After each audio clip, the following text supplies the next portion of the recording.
今日多謝觀眾就邀請我嚟間屋度咧，辛苦晒，真過嚟東京。咁呢位就係阿 Ran。係。好啊，你介紹下自己。都係一個 YouTuber 嚟嘅，係啦。咁我都喺買呢間屋之前咧，其實係咁啱啦，2年前度咧就開始有睇你啲片嘅。咁就嗰陣時係可能你講好多嗰啲唔同地區嘅嘢，咁我都好有細心地去睇究竟點樣分析翻。即係可能我啲個名上面好靚，但係原來後邊係有好多啲古怪嘢嘅。原來好多謝你係介紹咗呢啲咁嘅知識俾我哋啦。係啦，你睇我啲片，咁希望可以幫到你啦，揀呢間屋咁樣。今集係你嚟日本做什麼系列第4集。今次去參觀觀眾喺東京23區買咗嘅一間一戶建，佢有一個 YouTube 頻道係講電玩。佢嚟日本嗰陣時會喺呢間一戶建度同朋友一齊住。有興趣成為呢個節目嘅主角就歡迎聯絡。咁你就已經買咗啦，當然啱啱今日有好多唔同嘅家私搬到過嚟。呢間屋你係買咗大概幾耐？上年12月聖誕節前買落嘅，咁然後就1月過嚟就再 check。咁你都知日本啲樓啦。睇落去好靚噶嘛，全部都跟住去到嘅時候，好多瑕疵咁樣，的確係嘅。咁但係呢度啲瑕疵係可以接受嘅，咁所以就即管就開始入啲家私翻嚟啦。即係買咗，但係都唔夠2個月。本身就唔係即係住呢度，所以其實變咗好扯啲嘢，即係所有嘢都係要好行動力高先得咯。差唔多係你買翻嚟嘅狀態啦，即係裝修啊嗰啲其實都冇乜點樣喐過㗎啦。都冇，即係打掃咁上下嘢都係啦，抹一抹咁樣，然後就上個月。就嚟嘅時候咧，就係買啲簡單嘅清潔用品，可能抹一抹啊，試一試晒所有啲嘢 run 得唔得啊？跟住然後今個月咧就真係去買家私，就 set up 晒間屋咁樣咯。明白。咁啲詳細咧就一陣間再問一問你啦。咁首先就睇一睇呢間屋係點樣啦。我哋就喺個門口度入嚟啦。我呢度門都幾得意。大概呢間屋係幾年左右啊？佢應該係83年，應該係過咗嗰個抗震法嗰陣時嘅。我都有睇，我記得嗰陣時我都有好留意呢樣嘢，就係嗰陣時睇嗰啲抗震法啊，見即係有分唔知幾多級別咁樣噶嘛。咁依家就係過咗83年我先買咯。唔記得咗個點？呢間就係一戶建啦。咁就係2層高。2層高。好，門口呢度個玄關，跟住就上1級就嚟到呢度啦。睇一睇1樓先啦。咁一入嚟，咁呢度廚房咁係完全乜都冇啦。係，因為佢本身應該。即係之前都有個 gas 爐嘅，即係你要見佢個格局都係啲比較舊式啲嘅一啲設計，即係佢冇改動過咯。咁然後佢只係貼咗啲即係嗰啲牆紙喺上面，就當係新咁樣。但係其實你見可能有啲近影已經見到可能甩皮甩骨啊、爆晒啊，佢唔散咧就勉強用得到咯。即係呢一台嘢，你已經係即係40年㗎啦，應該係㗎啦。我估係由佢自出娘胎以嚟就係應該係咁嘅樣咯。係，所以我係有想換咗佢嘅。不過呢度應該係佢有啲嘢改咗嘅，因為我估佢之前上一手，因為佢都有少少叫做翻新過嘅情況下咧，咁佢着兩地叫做令到佢係似樣啲咯。咁呢度係隻新嘅，咁呢啲。係啊，即係一望你知，肯定係唔係呢個年代嘅。係咯，佢都係可能油過下啲油啊，跟住之後即係裏邊你見都黃冚冚嘅，跟住出邊呢啲擺到明係純粹普通油啊，呢度披晒咁樣嘅又係，即係上手都係咁意就叫做翻新過，當係一間新屋咁樣住下咯。都係慢慢執㗎啦，會唔會大概有啲咩打算喺呢度？我都想睇下。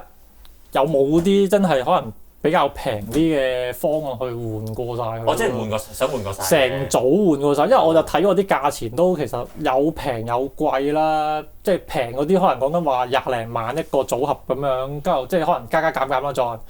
咁但係其實你都知日本最大鑊嗰個位係其實係人工同埋係清倒啲廢料嗰個料金係最高噶嘛。咁變咗呢一 part。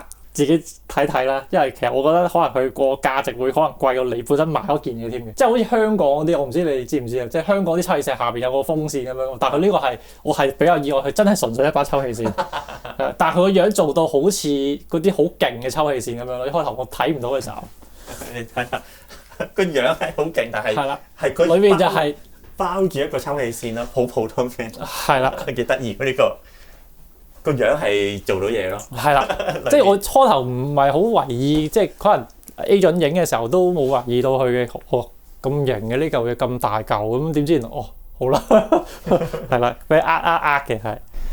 幾得意。呢盞燈係你安上去地本身有嘅。上一手擺嘅，我見到呢度咧，你係會頂嘅，頂住係，好搞笑喎！我覺得呢度佢嘅設計都即係佢都係可能用翻之前即係上一手嗰個插座位，可能佢就換咗個新啲嘅燈咁樣咯。咁呢度有個位，我諗喺嗰個建築物嘅間隔上面咧，就叫做 dining 啊！呢個位算唔算係即係食飯位啊？算係噶啦，因為其實本身即係有留意到嘅話咧，其實呢度有埲牆啦，呢度。係咯，呢度即係呢個係乜都冇噶嘛，即係佢得一條柱喺度嘅啫，即係唔係火有道門咁樣嘅。應該原本有嘅，因為咧係啦，係喎，有條係啦，有條縫定唔知應該係有條趟門定點啊？因為我估都係可能上手嗰個將有啲結構上面拆咗，令到佢間屋好似睇落去大啲咁樣咯。係喎，呢度係即係摸到係有條軌咁樣。係一條軌咁樣拱咗上嚟嘅。係啦，新新裝嘅，喺度見到係新淨喎。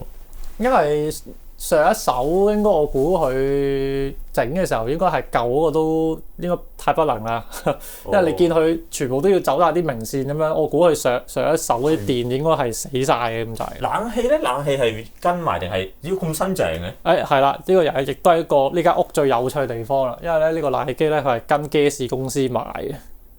我係問號嘅，點解機士公司會有冷氣買嘅咧？即係呢個係涉及即係你去整嘅呢樣嘢定係？唔係因為其實咧上一手咧就楞完咗一個10幾年嘅合約咁即係樣啦。嗰啲石油出邊嗰啲石油氣嗰啲合約係啦哦，呢個我明。係啦，咁然後佢就唔知咧嗰間石油氣公司咧係會有埋一啲電器嘅一啲 service 啦，咁就佢呢啲類似係嗰啲 bundle 咁樣咯。哦，即係如果你 cut 咗嘅話，佢會唔會拆走呢個？會㗎，佢好似係如果你話當係嗰啲叫做係違約金咁樣咯，跟住就會唔知點樣計法，跟住就總之呢嚿嘢你又要收走，跟住就要俾料金去拆翻埋咁樣，總之計好多數計嘅。係我都見到都覺得煩啊！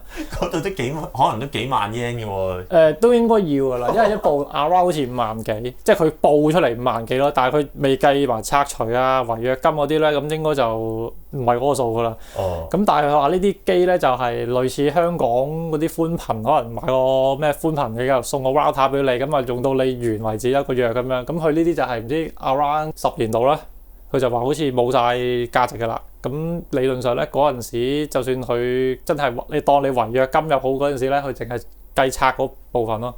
哦，咦咁舊咗或者壞咗，佢會唔會幫你去處理？佢都有個約嘅，即係佢個約度上面寫住就可能話佢呢件嘢個保養期有幾耐咁樣咯。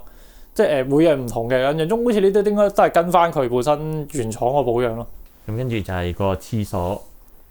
廁所就其實呢度都係有個好得意嘅位啦，佢就係一個簾啦，但係其實咧細心睇係有條軌咯，即係應該係又係趟門嚟嘅。哦，咁唔知係因為上手可能發現有啲咩問題先變成咁嘅樣啦。OK 嘅，我覺得呢個係，因為其實有一啲即係我之前話頭先講啲4到600萬嗰啲咧，可能佢係廁所還廁所，跟住浴室還浴室，但係就中間啲舊嘢咧就冇嘅。洗手盤呢啲就冇咯。咁佢呢個洗手盤應該都係上手換嘅，你一睇都知新淨到係啊，同埋佢意外咯。即係呢啲一定係新款先會有嘅嘢嚟㗎嘛。咁佢又有少少改造過咁樣，睇片嗰陣時啦，就覺得 OK 嘅。咁然後廁所嗰邊就有翻嗰啲會唔會認一認？係咯，個廁所係新換㗎啦，好明顯。係啦，都叫做新淨款嚟嘅。咁所以睇落去又唔會話啊，我買翻嚟又要另外再使筆錢落去搞呢啲嘢。咁我覺得又慳咗少少錢咁樣咯。咁然後呢一邊咧，佢就都有少少係咁依執一執過咁樣咯。咁你見到其實呢啲浴缸，我諗近代都唔會見到㗎啦，啲鐵做嘅浴缸。80年代㗎咯，呢啲係啦，咁同埋就依家係興係成個膠箱咁樣嗰啲㗎嘛，變咗呢度一睇就知係肯定係舊㗎啦。咁同埋個地板啦，即係呢個即係睇落好似啲地磚咁樣咧，其實都係佢黐嗰啲膠嘅地板喺上面咁樣咯。咁我唔知佢之前嗰個樣係咩啦。上面有個窿啦，窿位咯。係啊，跟住就乜鬼都冇，所以其實我都係想換呢個。哦，即係連個浴缸都換埋嘅。成組啦，都係嗰啲可能睇下會唔會換到而家嗰啲成屋膠箱嗰啲 design，但係都唔平嘅，我就記得。1樓大概咁樣。呢又仲有間房嘅。係啦。係啦。咁咁佢比起即係我之前想買嗰啲盤，佢最特別就係呢個 size 會相對 double 大咗咁樣咯。係呢一度就係一樓嘅房嚟嘅，係係得呢一間房啦。係，我唔知日本舊式嗰啲樓咧，佢哋擺位會係點樣做啦？即係呢度係會係即係可能係屋企人睇電視，即係嗰啲真係純粹 living room 嘅模樣。我覺得係即係唔係瞓覺嗰啲房嚟嘅，因為瞓覺啲房唔會咁豪華咁大咯。即係計翻呢間屋嘅面積嚟講，係佢好似係話6貼嚟嘅。6貼啊，咁闊嘅咩6貼？應該我感覺上係幾闊下呢度。係嘅，比起上面嗰間，我覺得係即係如果係同樣嘅 size 嘅話咧，呢間房好似個感覺係比上面大嘅。係咯，如果東京有呢個咁大嘅空間，我覺得都唔錯。係，所以我嗰陣時就係見佢個價錢未去到好貴，咁嗰陣時就諗住問一問出手啦，咁樣就真係玩得太耐啦，因為其實仲有好多即係之後續嗰啲嘢已經唔想煩啦。咁係，你揾咗2年啊？ 2年啊？咁係，我都 feel 到，如果揾2年嘅話咧，真係想快啲可以買到嘅。咁呢度你會做房係點樣啊？原本就諗住真係攞嚟瞓嘅都，因為而家暫時我未有床架嗰啲啦，即係啱啱先到啦。本身你一戶建，你下邊就係草地泥地咁樣噶嘛，咁其實啲濕氣啊或者啲涼嗰啲空氣就會喺個地板咁樣滲上嚟噶嘛。我就覺得唔係好可以用嚟做床嘅，即係瞓覺地方啦。都係，哇！你呢個都諗得幾好，即係可能新嗰啲咧個地基就會整到好可能會嘅，係啦。呢度咧就可能未必咁，即係嗰個年代嘅問題就未必咁好。不過我以我經驗上嚟講咧，我就唔好想上樓梯。哦，係嘅。我住咗大概4年，一戶建2層咁樣啦。日咁上啦，落就上樓梯係啦，即係我譬如我只係想去個廁所啫嘛，但我又要落樓梯，又要上翻嚟咁樣。係。咁啊就忍到好急嗰陣時先去。我哋就還好咯，因為我哋唔係住喺度長住喺度啊嘛，咁變咗可能嚟3-4日都係上落都可能10零次啫。咁啊係。係啦。之後會有啲咩打算？就全部升晒上面咯，即係住。瞓就上面晒，咁呢度就係可能攞嚟吃喝玩樂咁樣咯。哦，即係可能打下機咁樣。係啦。哦，冇乜點樣係奇怪嘢，即係幾市正。就咁睇落去係嘅，都係有一啲舊樓嘅一啲痕跡咯。因為其實呢度都係一個橫嘅即係趟門嚟嘅，成塊木板拆咗啦，咁變咗而家呢度咧就有個好嚴重嘅問題，因為佢嗰邊又拆咗，呢邊又拆咗咧，嗰個溫度咧係好明顯，因為嗰度鐵門咧就滲入嚟。大門口嗰度。係啦。哦，呢個係啊，用呢度或者簡單用簾。係啦，咁都整咗張嘅，但係發覺度唔啱個位咯。慢慢試，即係可能睇下用住先啦，咁即係其實揾翻呢啲乜嘢黐住咁樣當住先。呢個係窗簾定係咩嚟㗎？呢個係嗰啲門簾嚟嘅。門簾係啦，咁就好似掛住喺度先。掛住喺度先咯。哦，即係個高度係 OK 嘅係嘛？計得唔係太好，但係還好。哦，都 OK 啊咁樣。即係點樣講？臨時式係啦，臨時先咯。呢個都我覺得係可以啊！呢個我上個月嚟嘅時候真係凍到傻，因為啱啱就係好似 exactly 有呢個時間勁低溫，係跟住就我嚟嗰日好似夜晚係-2度咯，即係瞓咗嗰晚個冷氣機係咁不斷要供熱咯，咁電費又會係咁嚟啦。係。咁呢個冷氣係咪都係跟係咪嗰個煤氣嗰度跟㗎？都係機士嗰邊跟嘅，一共有4部同一個 model 嚟嘅。哇！即係基本上你交機士石油氣費裏邊咧，就係其實包埋呢度㗎啦，包埋冷氣機。我估佢可能個價錢貴嘅其中一個原因喺呢度咯。OK，咁就上2樓度睇下啦。你嗰邊有冇咁高？有啊，有咁高同我諗再高啲添喎，同埋車就差係咁嘅斜㗎啦呢度。OK，全部都係咁斜㗎。OK， 即係大家都係想慳，即係攞盡啲空間啦。咁變咗就係香港人可能好期待就係屋企係有2層，但係實際可能日本人就其實唔係咁諗啦。哇，梗係住平房啦，1層啦。如果有錢嘅話。係咯。咁啊望一望啦，因為好空溜溜嘅，暫時都左右兩邊房啦，分開咗咁樣，都係預期中想要嘅嘢嚟嘅。咁我哋睇咗呢一邊呢間先啦。好。咁啊頭先可能大家都未必見到一樣電器嘅，咁等間都可以睇一睇埋。好凍喎，黐線！哇！呢度係好凍。我諗我翻去京都嗰陣時咧，一上2樓咧就係呢個咁嘅感覺啦，冰冷嘅。不過呢間佢係自稱6貼，其實我都已經 feel 到應該係有啲問題嘅。呢度後邊係有啲咩嘅咧？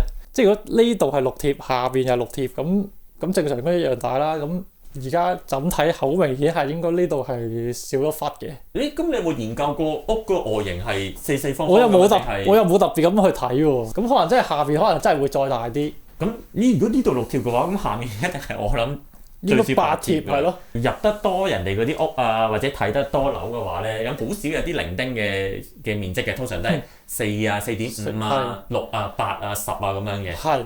我呢度你會唔會就係想係做自己嘅睡房咁樣？呢度咧就應該做一間睡房咯，即係我估應該我哋唔係咁多人喺度經常一齊嘅，可能最多2、3個嘅啫。咁其實房嚟計咧係夠嘅，即係可能一間房啊，甚至可能一個喺下邊瞓啊。即係如果我哋搞得掂個溫度啦嚇，4+6貼嗰邊就可能真係一邊一張床咁樣，其實都已經夠晒咯，我覺得。隔離嗰間係個面積係相同定係點樣咯？4+6佢係嗰啲應該係和室嘅間隔，咁佢就會中間劏開咗一半咁樣嗰種咯。呢啲都我見就係我揾得嘅平嘅盤都係類似咁嘅格局嘅，咁只不過呢一間咧就係即係變咗係好似2間合埋咗咁咯。我都懷疑其實係咪即係其實2間合埋一齊嘅啫。你會唔會講係幾多錢㗎？少4位萬嘅 yen 嘅數字啦。哦，喺東京嚟講，其實都係咁上下。譬如之前係阿 Helen 和歌山嗰度咁，其實只不過佢嗰度係和歌山，所以係嗰個價位啦，佢就平啲啦。一定會啦，一定會啦。去揾嗰啲揾樓網嘅，其實大致上都係咁上下。即係你睇得多，你其實大概 around 知道，即係呢啲樓呢個樓齡，再加埋咁上下 size，會係得出啲咩結論咯？係東京23區嘅話咧，咁其實係真係要一間屋。連埋塊地嘅話咧，咁即係4位數字4位萬係基本嘅。係啦，真係基本嘅。係啊。仲要以呢個規模，我覺得係比我想象中平。譬如有啲咁嘅少少嘅牆，即係咁樣嘅剝落啊咁樣，但係外觀上嘅問題啦，唔會話太過要花好多功夫、好多金錢去整靚佢嘅都 OK。咁呢個咧又係石油公司嘅啦，石油公司嘅間。呢度有個位可能就。即係我睇下點樣可以演繹到俾大家睇啫。好。咁樣咧，淨係睇呢度啦。哦。係啦，呢個咧都係可能，如果大家想買一啲一戶建嘅時候，都要留意嘅嘢啦。因為其實如果啲舊樓咧，好大機會有機會係冇洗衣機嘅位嘅，又或者好似呢一種咁樣咧，就係個洗衣機擺咗喺個露台度嘅。所以如果你話呢種你接唔接受啦，第一件事。第二件事就係如果你假設真係要買洗衣機咧，應該就係要買啲防水嘅。通常應該都有寫啲 spec 就會寫咩 IPX4 咩防水咁樣嗰啲級別咧，就應該就可以擺戶外咯。即係影下上面，呢個位係連埋晾衫嘅。係啦。哦。其實你呢度即係個外表即係冇咁靚啊，但係我屋企晾衫咧喺屋裏邊晾嘅，冇出邊晾。我見好多人都係即係好多住都係一戶建嗰啲，多數都係屋企裏邊晾咯。可能係開啲嗰啲抽濕機，或者係開嗰啲浴室嗰啲烘乾嗰啲去乾衫就算咯。喺日本，尤其是東京比較近市區嘅。啲晾衫空氣係冇咁好噶嘛？係咪驚偷？係咯，我唔知，真係我唔知。應該唔係好驚。即係如果可以喺屋外面晾衫嘅話，即係唔係理所當然嘅呢一樣嘢。Elton，你晾衫係晾屋入邊定出邊㗎？浴室係咯，即係烘乾應該夠快啲咁樣分鐘，好過你開機我諗6個鐘左右啦。即係咪浴室有嗰啲咩乾燥機嗰啲啊？係咯，就係可能係呢個。如果假設即係嚟緊，我可能即係裝修個浴室嘅話，我都可能會係想有呢啲咯。即係咁就唔需要特登話走出嚟呢度晾。始終對住人哋屋企咧，你又擺晒啲衫喺度，即係你話普通衫冇所謂，內衣物就尷尬啲咯。我覺得會。我裝下先，呢度佢即係出邊係望到入嚟嘅，係喎。係啊，冇嘢擋住嘅喎。係啊。豪宅嚟啊，梗係勁嘢嚟啊，梗係。不過我反而驚咧，洗衣機要即係脫緊水嗰陣時咧，會唔會咧好易搖？咁呢個就真係都未知，真係唔知啦。好，隔離下一間。咁呢度都中間呢度有啲櫃咯，咁啊都叫用盡咗個空間咁樣嘅。咁得意嘅，即係啲我諗係真係4090嗰啲，真係會有呢啲咁嘅格局咯。呢個係屋入邊噶嘛？佢係咪咧？佢算係屋裏邊嘅，係咯。咁呢個頭先你話洗衣機呢個位，其實都算係屋入邊嚟嘅喎。我諗係佢計嗰個建築面積嗰陣時，應該係揦到好盡。咁佢即係唔係一個好長方形咁樣，係可能有個位凹咗去嘅。係啦，因為我估係嗰陣時都有聽過嗰啲建築法，好似係唔知你個比例上面係唔知唔可以超過個地嘅面積㗎嘛。咁然後可能有啲露天嘅空間就好似係唔計入去嘅。以前可能咁樣偷雞慳翻啲位，你又有個地方晾到衫，又可以擺到洗衣機，跟住又可以擺冧嬸嘢咁樣，變咗都有個位擺下嘢都幾好。咁原來你講嘅意思就係咁樣。係啦，喂幾好喎，我覺得。咁佢呢度就冇未拖地，可能比較污糟啲。咁佢就由2間房組成咯。咁其實佢好似嗰陣時個 blueprint 係話4+6啦，我諗應該實際都冇噶啦，可能係4+4咁 something like that 啦。因為個 size 上邊應該同頭先下邊樓下嗰間 living room 應該類近嘅嗰個 size。哦，幾好喎！即係有一個打通嘅空間咁大，我諗呢度應該有10貼咁上下，即係可能4+6。呢度我係幾好喎，幾開心我見到，我入到嚟呢度覺得係最正就係呢個位咯。竟然我覺得你嘅感想係點樣？即係我想係多啲房會，即係可能個私人空間會好啲咯。呢度可以間啦，但係門口咧係得一個啦，係啦，門口得一個，但係係啦，即係你變咗就即係始終可能我當真係間翻2間房之後，我想去廁所，我要特登開翻門，再開嗰道門，咁其實呢一個係唔好受噶嘛。但我覺得係開心嘅，個空間感係幾大嘅，即係你香港即係有幾可會即係一個人住嗰間房可以咁大啊？咁所以如果你話一個人嚟嘅時候，間房唔打簾唔打門嘅話，咁成間咁睇落去，哇幾舒服嘅，即係起碼過嚟旅行都好啦，叫做哇，終於好似擺脫咗香港嗰個環境咁樣咯。我覺得好啊！你想間咁多房，即係如果唔係做 Airbnb 嘅話，唔係做民泊嘅話，即係多啲房係即係可能請人哋嚟瞓嗰陣時。咁可以各自有一間房嘅意思，同埋有私人空間啲咯，即係唔使下下都好似我瞓呢邊，跟住就望到你咁樣。即係可能我當即係大家可能都想有少少打機，即係唔好嘈到人嘅感覺。咁你有部門啊、牆啊咁樣會好啲嘅。如果當係一間房嘅話，呢度正啊，真係正呢個。呢度好明顯咧，係以前嗰啲和室咧嗰個擺掛畫啊，或者係即係擺嗰啲咩有個細嘅少少盆栽咁樣嗰個位嚟。因為我就見佢，我唔知道呢塊板本身係咪已經係咁啦，定係還是係後加嘅後加。後加嘅。咁係咯，同埋呢個位都好怪怪咁樣。係咯，我就覺得好奇怪，呢成楷嘢都唔知，即係佢本身之前前身係咩嚟嘅咧？完全唔知。呢度可能係下面個儲物室嗰個角落頭位啊，會唔會？啲樓梯嚟㗎嘛，係咪？係咯，可能或者係樓梯嘅空間咁樣啩？呢度即係呢個係冇特別意思㗎嘛。咁可能係喎，真係。上一手佢點解要咁樣咧？咁真係好難講咧，即係可能當電腦台咁樣咯，可能真係即係叫做你個空間即係冇都叫做喺存在咗喺度，咁但係又唔係好特別用得到嘅時候，就擺張台咁就叫做用盡咗個空間咯。其實一戶建有個好嘅地方就係真係夠陽光咯，即係你香港其實即係尤其是劏房嗰啲咧，真係好暗噶嘛。即係呢度好多窗係幾正嘅。即係搞一搞個係啦，如果有時間少執下就應該會再舒服啲嘅，因為佢本身大部分嘅嘢，我覺得佢係貼近翻而家現代嗰啲洋式嘅 design 嘅。咁所以如果話真係自己再有時間再執一執就，即係買樓嘅過程咧，個 agent 都有俾啲盤我嘅，但係其實多數都俾我 reject 嘅。係啦，咁但係後尾咧，即係大家磨合多咗嘅時候咧，佢就開始俾到啲啱我嘅盤我啦。咁然後都睇得到有啲係想要嘅。咁但係都係可能後尾就又係俾人搶咗咁樣咯。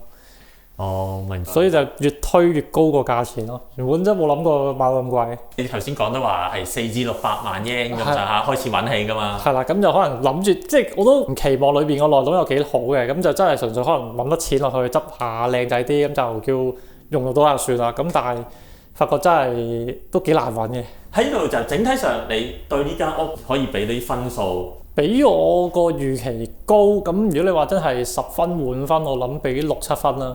哦，咁都唔錯啊！好，咁一陣間就係詳細問下你其他，譬如買屋嗰啲流程係點樣啦。哦，好啊，好多謝你。好。